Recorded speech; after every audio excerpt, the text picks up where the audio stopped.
Hello, good morning. എല്ലാവർക്കും നമ്മുടെ ചാനലിലെ പുതിയൊരു വീഡിയോയിലേക്ക് സ്വാഗതം. എല്ലാവരും സുഖമായിട്ടിരിക്കുന്നില്ലേ? ഞങ്ങളുടെ സുഖമായിട്ടിരിക്കുന്നു. നാട്ടിലാണെന്ന് അറിയാലോ. വെക്കേഷൻ അടിച്ച് പൊളിക്കുകയാണ്. അപ്പം ഞങ്ങളുടെ വീട്ടിലെ വിശേഷങ്ങളാണ് നമ്മുടെ ഇന്നത്തെ വീഡിയോയിൽ.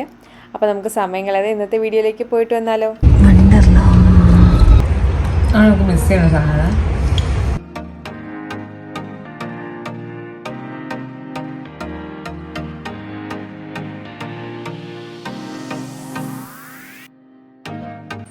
മഴക്കാലം തുടങ്ങിയില്ലേ? ജൂൺ മാസത്തിലെ മിക്ക ദിവസവും തുടങ്ങുന്നത് ഇതുപോലെ ഒരു ചാറ്റൽ മഴയിലോ അല്ലെങ്കിൽ നല്ലൊരു മഴയിലായിരിക്കും. നമ്മൾ സ്കൂളിലൊക്കെ പോകാൻ നേരത്ത് കുടയൊക്കെ പിടിച്ച് അല്ലെങ്കിൽ നനഞ്ഞ് ചീഞ്ഞൊക്കെ ആയിരിക്കും മിക്ക ദിവസങ്ങളിൽ സ്കൂളിലേക്ക് പോകാം. അപ്പോൾ വീണ്ടും ഒരു സ്കൂളൊക്കെ തുറന്നിട്ടുള്ള ഒരു ജൂൺ മാസം എത്തിക്കഴിഞ്ഞപ്പോൾ വീണ്ടും പഴയ പോലെ തന്നെ മഴക്കാലമൊക്കെ തുടങ്ങിയിട്ടുണ്ട്. പുറത്തേക്ക് ഇറങ്ങി കഴിഞ്ഞാൽ നല്ല ഇങ്ങനെ എന്താ പറയുക, ചീവീടിൻ്റെയും കിളികളുടെയും കോഴിയുടെയും ഒക്കെ സൗണ്ട് കേൾക്കാൻ പറ്റുന്നുണ്ട്. ഇന്നത്തെ ബ്രേക്ക്ഫാസ്റ്റിനുള്ള പണികൾ തുടങ്ങിക്കഴിഞ്ഞു. ഇന്നത്തെ ബ്രേക്ക്ഫാസ്റ്റ് ഉണ്ടാക്കുന്നത് പപ്പയാണ് കേട്ടോ. പപ്പയുടെ ഒരു സ്പെഷ്യൽ റെസിപ്പിയാണ്. പൂരിയാണ് ഉണ്ടാക്കുന്നത്. പപ്പ ഇതേപോലത്തെ നല്ല ക്രിസ്പി ആയിട്ടുള്ള പൂരിയൊക്കെ ഉണ്ടാക്കാൻ ഭയങ്കര എക്സ്പേർട്ടാണ് കേട്ടോ. അപ്പോൾ അതുകൊണ്ട് തന്നെ ഇവിടെ പൂരിയൊക്കെ ഉണ്ടാക്കുന്ന ദിവസം പപ്പയായിരിക്കും ബ്രേക്ക്ഫാസ്റ്റിന് അങ്ങനത്തെ സാധനങ്ങളൊക്കെ ഉണ്ടാക്കാറ്. അപ്പോൾ പപ്പ ഗോതമ്പ് പൊടിക്കകത്തേക്ക് റവ ചേർത്തതാണ് കേട്ടോ. അതേപോലെ തന്നെ ഉപ്പും. ഞാൻ അളവുകൾ ചോദിച്ചപ്പോൾ പപ്പ പറഞ്ഞു പപ്പയ്ക്ക് എല്ലാവരും കൈക്കണക്കാണ്, അങ്ങനെ കൃത്യ അളവ് പറഞ്ഞു തരാൻ അറിയത്തില്ല എന്ന് പറഞ്ഞു. അപ്പോൾ പപ്പ പിന്നീട് അതിലേക്ക് ചേർത്തത് ഒലിവ് ഓയിലാണ്. എന്നിട്ട് നന്നായിട്ട് അങ്ങ് കുഴച്ചെടുക്കുകയാണ് ചെയ്യുന്നത്. പിന്നെ പപ്പ പറഞ്ഞു കുഴയ്ക്കുമ്പോൾ എപ്പോഴും ശ്രദ്ധിക്കണം, നമ്മൾ വെള്ളം ചേർത്ത് കുഴയ്ക്കാൻ നേരത്ത് കൈയുടെ ഇങ്ങനെ വിരലിൻ്റെ തുമ്പ് ഉപയോഗിക്കാതെ ഇങ്ങനെ കൈ ഇങ്ങനെ മടക്കി വേണം കുഴയ്ക്കാനായിട്ട്, എങ്കിലേ നന്നായിട്ട് പൊടിയൊക്കെ നന്നായിട്ട് കുഴഞ്ഞു വരുള്ളൂ എന്ന് പപ്പ പറഞ്ഞു. ഞാൻ സാധാരണ അങ്ങനെയല്ല കേട്ടോ കുഴയ്ക്കാറുള്ളത്. എനിക്കങ്ങനെ അറിയത്തില്ലായിരുന്നു അങ്ങനെയായിരുന്നു വേണ്ടതെന്നുള്ളത്. അപ്പോൾ പപ്പ അങ്ങനത്തെ പപ്പയുടെ സ്പെഷ്യൽ ടിപ്പുകളൊക്കെ പറഞ്ഞു തന്നിട്ടുണ്ട്. ഞാൻ സാധാരണ അവിടെ പൂരി ഉണ്ടാക്കാറില്ല. വളരെ കുറവാണ് എണ്ണയിൽ ഇങ്ങനെ വറുത്തിട്ടുള്ള ബ്രേക്ക്ഫാസ്റ്റ് കഴിക്കാറുള്ളത്. പക്ഷേ ഇതിപ്പോൾ ഒട്ടും തന്നെ നമുക്ക് എന്താ പറയുക, എണ്ണയൊന്നും കുടിക്കാതെ നല്ല ക്രിസ്പി ആയിട്ട് തന്നെ കിട്ടിയതുകൊണ്ട് നല്ല ടേസ്റ്റുമുള്ള പൂരിയായിരുന്നു കേട്ടോ. അപ്പോൾ പൂരിയൊക്കെ കഴിക്കാൻ ഇഷ്ടമുള്ളവരൊന്ന് നോക്കി വെച്ചേരെ. ഈ പറഞ്ഞ പോലെ അളവുകൾ എനിക്ക് കൃത്യമായിട്ട് അറിയത്തില്ല, പക്ഷേ നമ്മളിതിന് മുമ്പ് പൂരിയുടെ ഒരു റെസിപ്പി ചെയ്തിട്ടാണ്, ചേച്ചിയാണ് ചെയ്തത്. അപ്പോൾ പപ്പ ഉണ്ടാക്കുന്ന കണ്ടുപഠിച്ചിട്ടായിരിക്കാം ചേച്ചി നല്ല അടിപൊളിയായിട്ട് ചേച്ചി നന്നായിട്ട് പൂരി ഉണ്ടാക്കാറുണ്ട്. അപ്പോൾ അതിൻ്റെ റെസിപ്പി വീഡിയോ ചെയ്തതുകൊണ്ട് ഞാൻ പിന്നെ അളവുകൾ പറയുന്നില്ല കേട്ടോ. അപ്പോൾ ഇതാ കണ്ടോ, കൈമുട്ടിങ്ങനെ മടക്കിയിട്ട് നന്നായിട്ടങ്ങ് കുഴച്ച് വെക്കുകയാണ് ചെയ്യുന്നത്. എന്നിട്ട് ഈ മാവ് കുറച്ച് എണ്ണ പുരട്ടി എടുത്തു വയ്ക്കും. അത് കഴിഞ്ഞ് ഒരു 10-15 മിനിറ്റ് കഴിഞ്ഞിട്ടാണ് ഇത് പരത്താൻ തുടങ്ങത്തുള്ളൂ. മാവ് അവിടെ റെസ്റ്റ് ചെയ്യാൻ വെച്ച ഗ്യാപ്പിൽ പൂരി മസാല തയ്യാറാക്കാൻ തുടങ്ങുകയാണ് കേട്ടോ. അതിനുവേണ്ടി പാൻ അടുപ്പത്ത് വെച്ചു. പാനല്ല, നമ്മുടെ ചീനച്ചട്ടി അടുപ്പത്ത് വെച്ചു. അവിടെ പറയുന്നൊരു ഓർമ്മയിൽ പറഞ്ഞാൽ കേട്ടോ. വെളിച്ചെണ്ണ ഒഴിച്ചു, കടുക് പൊട്ടിച്ചിട്ടുണ്ട്. ഇനി ഇതിൻ്റെ അകത്തേക്ക് പരിപ്പും അതേപോലെ തന്നെ ഉഴുന്ന് പരിപ്പും. കടലപ്പരിപ്പ് ഉണ്ടെങ്കിൽ അതാണ് കേട്ടോ നല്ലത്. അതില്ലാത്തത് കൊണ്ടാണ് നമ്മുടെ ഓറഞ്ച് പരിപ്പ് ഇട്ടത്. ഇതുപോലത്തെ പരിപ്പും ഉഴുന്ന് പരിപ്പൊക്കെ ഇടുമ്പോൾ നമ്മുടെ പൂരി മസാലയ്ക്ക് നല്ലൊരു ടേസ്റ്റും കൂടും. അത് മാത്രമല്ല, ഇടയ്ക്ക് ഈ ഉഴുന്ന് പരിപ്പ് ഇതൊക്കെ കടിക്കാൻ കിട്ടുന്നത് നല്ലൊരു ടേസ്റ്റാണ്. ഇനി നമുക്ക് ഇതിൻ്റെ അകത്തേക്ക് സവാളയും ഇഞ്ചിയും വെളുത്തുള്ളിയും പച്ചമുളകൊക്കെ ചേർത്ത് കൊടുക്കാം കേട്ടോ. എന്നിട്ട് ഇത് നന്നായിട്ടങ്ങ് ഇളക്കി യോജിപ്പിക്കുകയാണ്. അതിലേക്ക് കുറച്ച് നല്ല ഫ്രഷ് കറിവേപ്പിലയും ഇട്ട് കൊടുക്കുകയാണ്. നമ്മുടെ പറമ്പിൽ നിന്ന് പറിച്ചുകൊണ്ട് വരുന്ന കറിവേപ്പിലയൊക്കെ ഇട്ട് കഴിയുമ്പോൾ എന്താ പറയുക, ആ കറിയുടെ ടേസ്റ്റൊക്കെ മൊത്തത്തിൽ ആ ടേസ്റ്റും സ്മെല്ലും ഒക്കെ മാറും കേട്ടോ. അത് ഫ്രോസൺ ഉപയോഗിച്ച് ശീലിച്ച ഞങ്ങൾക്കൊക്കെ ഭയങ്കര എന്താ പറയുക, ഒരു പ്രത്യേകതയുള്ള ഒന്നാണ് ഫ്രഷ് കറിവേപ്പില ഇടുക എന്ന് പറയുന്നത്. എന്നിട്ട് അതിൻ്റെ അകത്തേക്ക് ആവശ്യത്തിന് ഉപ്പും ചേർത്ത് നന്നായിട്ടങ്ങ് ഇളക്കി യോജിപ്പിക്കുകയാണ്. പിന്നെ പൂരി മസാല ആയതുകൊണ്ട് തന്നെ സവാള ഒരുപാട് വഴണ്ടി വരേണ്ട ആവശ്യമൊന്നുമില്ല. അതിലേക്ക് നമുക്ക് മഞ്ഞൾപ്പൊടി ചേർത്ത് കൊടുക്കാം. മഞ്ഞൾപ്പൊടി ഇങ്ങനെ ചേർത്ത് നന്നായിട്ടങ്ങ് ഇളക്കി യോജിപ്പിക്കുകയാണ് കേട്ടോ. നേരത്തെ തന്നെ ഉരുളക്കിഴങ്ങും അതേപോലെ തന്നെ ക്യാരറ്റും വേവിച്ചിട്ട് ഒന്ന് ഉടച്ചു വെച്ചിട്ടുണ്ടായിരുന്നു. ഇനി നമുക്ക് അത് ചേർത്ത് കൊടുക്കാം. അപ്പോൾ ഇത് പെട്ടെന്ന് ഉണ്ടാക്കിയെടുക്കാൻ പറ്റുന്ന ഒരു പൂരി മസാല റെസിപ്പിയാണ്. അധികം സമയമൊന്നും കണ്ടില്ലേ, ഉള്ളി ഒന്നും അധികം വഴറ്റി മെനക്കെടേണ്ട ആവശ്യമൊന്നുമില്ല. എല്ലാം ഒന്ന് വാടി വന്നാൽ മാത്രം മതി. എന്നിട്ട് നന്നായിട്ടങ്ങ് ഇളക്കി യോജിപ്പിക്കുകയാണ് കേട്ടോ. അവസാനം പപ്പയുടെ ഒരു നുറുങ്ങു വിദ്യ, കുറച്ച് പാൽ, നമ്മുടെ സാധാ പശുവിൻ പാലാണ് കേട്ടോ, അത് കുറച്ച് ചേർത്ത് കൊടുക്കുന്നുണ്ട്.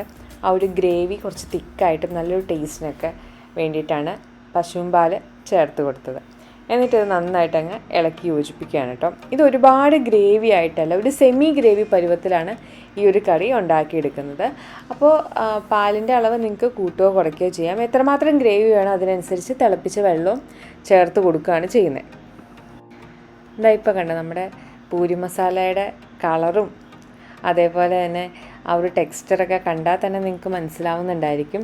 നല്ല കളർഫുള്ളാണല്ലേ ഈ ഒരു പൂരി മസാല. ക്യാരറ്റൊക്കെ ചേർത്ത് കഴിഞ്ഞപ്പോൾ അവസാനം കുറച്ച് നമ്മുടെ ഗരം മസാല ഇങ്ങനെ തൂക്കി കഴിഞ്ഞപ്പോൾ പൂരി മസാല റെഡിയായി കഴിഞ്ഞു. എനിക്ക് തോന്നുന്നു മാക്സിമം ഒരു 15 മിനിറ്റ് ആയിരിക്കും ഇതുണ്ടാക്കാൻ വേണ്ടി വന്നിട്ടുണ്ടാവുള്ളൂ. അതിനുള്ളിൽ തന്നെ നമ്മുടെ പൂരി മസാല റെഡിയായി കഴിഞ്ഞു. അവസാനം കുറച്ച് കറിവേപ്പിലയും കൂടെ ഇട്ട് കൊടുക്കുന്നുണ്ടോ. അതേപോലെ തന്നെ പച്ച വെളിച്ചെണ്ണയും ഒഴിച്ചിട്ടുണ്ടായിരുന്നു. അത് നമ്മൾ തീ ഓഫ് ചെയ്യുന്നതിന് തൊട്ട് മുമ്പാണ് കുറച്ച് കറിവേപ്പിലയും പച്ച വെളിച്ചെണ്ണയും ഒഴിച്ചു കൊടുത്തത്. അങ്ങനെ പൂരി മസാല റെഡിയാക്കി ഗ്യാസ് ഓഫ് ചെയ്തു, മൂടിയെടുത്ത് മാറ്റി വെച്ചു. ഇനി നമുക്ക് പൂരി ഉണ്ടാക്കാൻ തുടങ്ങാം. അപ്പോൾ ചെറിയ ചെറിയ പൂരികളാണ് കേട്ടോ ഉണ്ടാക്കുന്നത്. കാരണം കുഞ്ഞൊരു ചീനച്ചട്ടിയിലാണ് നമ്മളിത് വറുത്തെടുക്കുന്നത്. ഒരുപാട് എണ്ണ ഉപയോഗിക്കേണ്ടായെന്ന് കരുതിയിട്ടാണ് കേട്ടോ ചെറിയ ചീനച്ചട്ടിയും അതേപോലെ തന്നെ ചെറിയ ചെറിയ പൂരികൾ ഉണ്ടാക്കാൻ തീരുമാനിച്ചത്. അപ്പോൾ നമ്മൾ ആദ്യമേ എന്താ പറയുക, കുഴച്ചെടുത്ത് വെച്ചിരുന്ന ആ മാവ് ചെറിയ ഉരുളകളായിട്ട് ഉരുട്ടിയെടുത്ത് മാറ്റി വയ്ക്കുകയാണ്. ഇനി ഉരുട്ടുന്നതും പരത്തുന്നതും ഒക്കെ പപ്പ തന്നെയാണ്. പക്ഷേ നമ്മുടെ പൂരി മസാല ഉണ്ടാക്കാൻ നേരത്ത് പപ്പ എല്ലാ സാധനവും ഇട്ട് കൊടുക്കുന്നുള്ളൂ. വഴറ്റിയൊക്കെ എടുത്തത് മമ്മിയായിരുന്നു കേട്ടോ. മമ്മിക്ക് അരിയാൻ നല്ല സ്പീഡാണെന്ന് പറഞ്ഞ പോലെയാണ് പപ്പയ്ക്ക് ചപ്പാത്തി അതേപോലെ തന്നെ പൂരിയൊക്കെ ഈ പറഞ്ഞ നേരം കൊണ്ട് പരത്തി കഴിയുന്ന. അത്യാവശ്യം നല്ല സ്പീഡും ഉണ്ട്, നല്ല ഷേപ്പിന് വരികയും ചെയ്യും കേട്ടോ. അപ്പോൾ ഉരുളകളാക്കി വെച്ചിരുന്ന ഓരോന്നും എടുത്ത് പരത്തി എടുക്കുകയാണ്. ഒരു അത്യാവശ്യം വലിപ്പമുള്ളൊരു പപ്പടം, ആ ഒരു വലിപ്പത്തിലാണ് നമ്മൾ പൂരി ഉണ്ടാക്കിയെടുക്കുന്നത്. ഇതാണ് അതിൻ്റെ ഒരു വലിപ്പം എന്ന് പറയുന്നത്. എന്നിട്ട് നന്നായിട്ട് അങ്ങ് പൊടി തട്ടി കളയുകയാണ് ചെയ്യുന്നത്. അപ്പോൾ നമ്മൾ ഈ ഒരു ഗോതമ്പ് പൊടി എന്ന് പറയുന്നത് നമ്മൾ തന്നെ ഗോതമ്പ് വാങ്ങിച്ച് കഴുകി ഉണക്കി മില്ലിൽ കൊണ്ട് പൊടിച്ചെടുത്തുകൊണ്ട് വന്ന ഗോതമ്പ് പൊടിയാണ്. അല്ലാതെ നമ്മളിവിടെ പാക്കറ്റിലുള്ള ഗോതമ്പ് പൊടികൾ വാങ്ങിക്കാറില്ല. അതിപ്പോൾ ഗോതമ്പ് പൊടിയിൽ നിന്ന് മാത്രമല്ല കേട്ടോ, വീട്ടിലേക്ക് ആവശ്യമായിട്ട് എടുക്കുന്ന ഒരുമാതിരിപ്പെട്ട എല്ലാ പൊടികളും തന്നെ നമ്മൾ തന്നെ വീട്ടിൽ ഉണക്കി പൊടിച്ച് കൊണ്ടുവരുന്ന പൊടികളാണ്. മല്ലിപ്പൊടി, മുളക് പൊടി, അതേപോലെ തന്നെ പുട്ടുപൊടി, അപ്പത്തിൻ്റെ പൊടി, അങ്ങനെ എല്ലാ പൊടികളും നമ്മളായിട്ട് തന്നെ പൊടിപ്പിച്ചുകൊണ്ട് വരുന്നതാണ്. പാക്കറ്റ് പൊടികൾ ഒരു പരമാവധി ഒഴിവാക്കാൻ ശ്രമിക്കാറുണ്ട്. അപ്പോൾ അതുകൊണ്ട് തന്നെ ഞങ്ങളൊക്കെ നാട്ടിൽ വന്നിട്ട് പോകുമ്പോൾ, ഇപ്പോൾ ഞങ്ങളായിക്കോട്ടെ അല്ലെങ്കിൽ ചേച്ചി ആയിക്കോട്ടെ ആര് വരുമ്പോഴാണെങ്കിലും നമ്മൾ നാട്ടിൽ നിന്ന് കൊണ്ടുപോകാൻ നമ്മുടെ വീട്ടിൽ തന്നെ ഉണക്കി പൊടിപ്പിച്ച പൊടികളും സാധനങ്ങളൊക്കെ തന്നെയാണ്. അപ്പോൾ ഈ പറഞ്ഞ നേരം കൊണ്ട് തന്നെ നമ്മുടെ പൂരിയൊക്കെ പരത്തി കഴിഞ്ഞു. ഇനി അത് ഓരോന്നായിട്ടങ്ങ് വറുത്തെടുക്കുകയാണ്. ചെറിയ ചീനച്ചട്ടി ആയതുകൊണ്ട് തന്നെ കുറച്ച് എണ്ണയിൽ നമുക്ക് നന്നായിട്ട് ഇത് വറുത്തെടുക്കാൻ പറ്റും. അപ്പോൾ ഒരുപാട് എണ്ണ നമുക്ക് വേസ്റ്റ് ആവത്തുമില്ല, വേണ്ടിയും വരത്തില്ല. ഇതാ കാണുന്നത് നല്ല ക്രിസ്പി ആയിട്ട് നന്നായിട്ട് പൊങ്ങി വന്നിട്ടുണ്ട് ഓരോ പൂരികളും. ഇനി അതൊരു കാസറോളിലേക്ക് മാറ്റുകയാണ് കേട്ടോ. തണുത്ത് കഴിഞ്ഞ് കഴിഞ്ഞാൽ ശരിയാവത്തില്ല, അതുകൊണ്ടാണ്. അങ്ങനെ പെട്ടെന്ന് പെട്ടെന്ന് തന്നെ മമ്മി ഇതാ പൂരികൾ ഓരോന്നായിട്ട് വറുത്തെടുക്കുകയാണ് കേട്ടോ. അപ്പോൾ നമ്മുടെ പൂരി മസാല കറിയും റെഡിയായി കഴിഞ്ഞു, അതേപോലെ തന്നെ പൂരിയും റെഡിയായി കഴിഞ്ഞു. ഇനി നല്ല ചൂട് ചായയുടെ കൂടെ ഇന്ന് പൂരി മസാലയും പൂരിയും കഴിക്കാൻ പോവുകയാണ് കേട്ടോ. പൂരി മസാലയൊക്കെ ഇതിനു മുമ്പും പലപ്പോഴും നമ്മുടെ വീഡിയോസിൽ കാണിച്ചിട്ടുള്ളതാണെങ്കിലും ഈ പൂരിക്കും അതേപോലെ പൂരി മസാലയ്ക്കും ഒരു സ്പെഷ്യാലിറ്റി ഉണ്ട്. വേറൊന്നുമല്ല, നമ്മുടെ അപ്പനും അമ്മയും എന്തെങ്കിലും ഉണ്ടാക്കി തന്നതിന് പ്രത്യേക ഒരു രുചിയാണല്ലോ. അപ്പോൾ ഫുഡൊക്കെ കഴിച്ച് കഴിഞ്ഞ് ഞങ്ങൾ പയ്യെ ഒന്ന് പുറത്തേക്ക് ഇറങ്ങിയതാണ്. ഒന്ന് എറണാകുളം പോകണം കേട്ടോ. എറണാകുളമല്ല, ആലുവ. ചേട്ടൻ്റെ പാസ്പോർട്ട് എക്സ്പയർഡ് ആവാനായി, അതൊന്ന് പുതുക്കിയെടുക്കണം.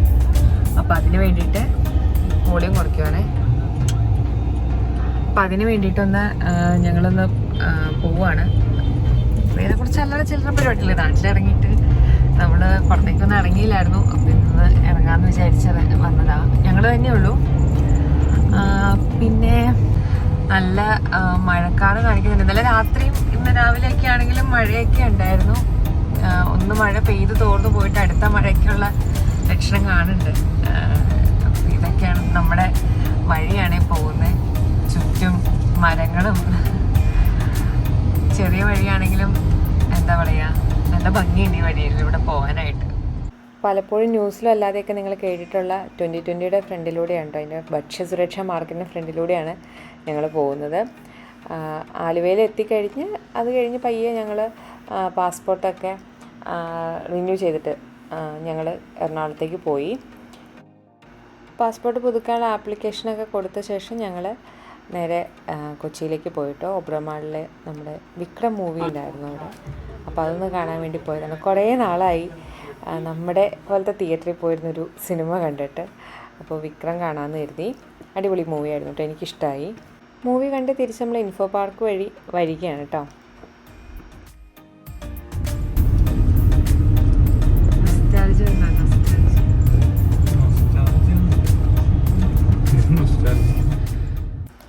അങ്ങനെ ഇൻഫോ പാർക്കിൻ്റെ അകത്ത് കയറി കഴിഞ്ഞു. വെറുതെ അതിനുള്ളിൽ കൂടെ ഒന്ന് കയറിയിറങ്ങി പോകുന്നത് മാത്രമേ ഉള്ളൂ കേട്ടോ.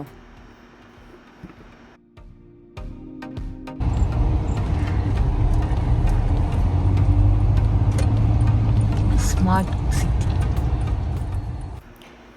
രാവിലെ നമ്മുടെ പൂരി മസാലയൊക്കെ കഴിച്ചിട്ട് ഇറങ്ങിയതാണ്. അത്യാവശ്യം നല്ല ഹെവി ആയിരുന്നു കേട്ടോ കഴിച്ചത്. വയറിങ്ങനെ നിറഞ്ഞൊരു ഫീൽ തന്നെ ഉണ്ടായിരുന്നു. പിന്നെ നമ്മൾ മൂവിക്ക് കയറിയെങ്കിലും വേറെ ഫുഡൊന്നും കഴിച്ചൊന്നുമില്ല. അപ്പോൾ ഞങ്ങൾ കരുതി എന്തെങ്കിലും ജസ്റ്റ് ഫലൂദ പോലെ വളരെ ലൈറ്റായിട്ട് എന്തെങ്കിലും കഴിക്കാമെന്ന് കരുതി കയറിയതാണ് കേട്ടോ.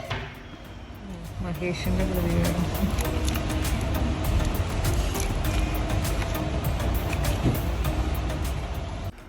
അവിടെ നമുക്ക് ഇറ്റലിയിലെ ഇതേപോലത്തെ ഫലൂദ അല്ലെങ്കിൽ ഫ്രൂട്ട് സലാഡ് കിട്ടുമെന്ന് ഞാൻ ശരിക്കും ഓർക്കുന്നില്ല. പക്ഷേ ഫലൂദ എനിക്ക് ഭയങ്കരമായിട്ട് മിസ് ചെയ്യുന്ന ഒരു സാധനമായിരുന്നു കേട്ടോ. നമ്മളായിട്ട് തന്നെ വീട്ടിലുണ്ടാക്കണം, അതല്ലാതെ ഇങ്ങനെ കടയിലിങ്ങനെ ഫലൂദ കിട്ടാറേ ഉണ്ടായിരുന്നില്ല. അപ്പോൾ അത് മിസ് ചെയ്തുകൊണ്ട് എവിടെ ചെന്നാലും ആദ്യം ഓർഡർ ചെയ്യുന്ന ഒന്നാണ് ഫലൂദ.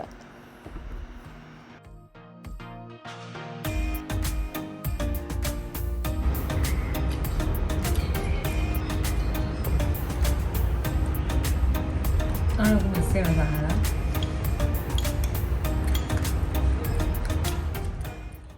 നല്ലതായിരുന്നു കേട്ടോ ഫലൂദ. അപ്പോൾ ഞങ്ങൾ തിരിച്ചു പോരുന്ന വഴി ഇവിടെ തൃക്കാക്കര മണ്ഡലത്തിൽ സ്ഥാനാർത്ഥി വിജയിച്ചതിൻ്റെ വിജയാഘോഷ പ്രകടനമൊക്കെ നടക്കുകയായിരുന്നു. ചെറിയ രീതിയിൽ ബ്ലോക്കൊക്കെ ഉണ്ടായിരുന്നു, വലിയ തടസ്സങ്ങളൊന്നും തന്നെ ഉണ്ടായിരുന്നില്ല. അപ്പോൾ ഞങ്ങൾക്ക് നമ്മുടെ വിജയിച്ച സ്ഥാനാർത്ഥിയെ കാണാൻ സാധിച്ചു കേട്ടോ.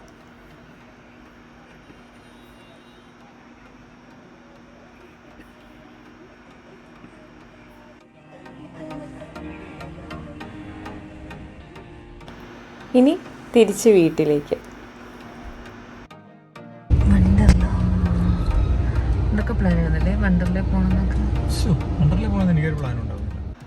അപ്പോൾ ഇതൊക്കെയാണ് കേട്ടോ ഇന്നത്തെ വിശേഷങ്ങൾ എന്ന് പറയുന്നത്. ഞങ്ങളുടെ വീഡിയോസ് ഇഷ്ടമാവുകയാണെങ്കിൽ ലൈക്ക് ചെയ്യാനും ഷെയർ ചെയ്യാനും അതേപോലെ ഒന്ന് സബ്സ്ക്രൈബ് ചെയ്ത് വെക്കാനൊന്നും മറക്കണ്ട കേട്ടോ. പുതിയൊരു വീഡിയോ ആയിട്ട് നമുക്ക് പിന്നീട് കാണാവേ. ബൈ.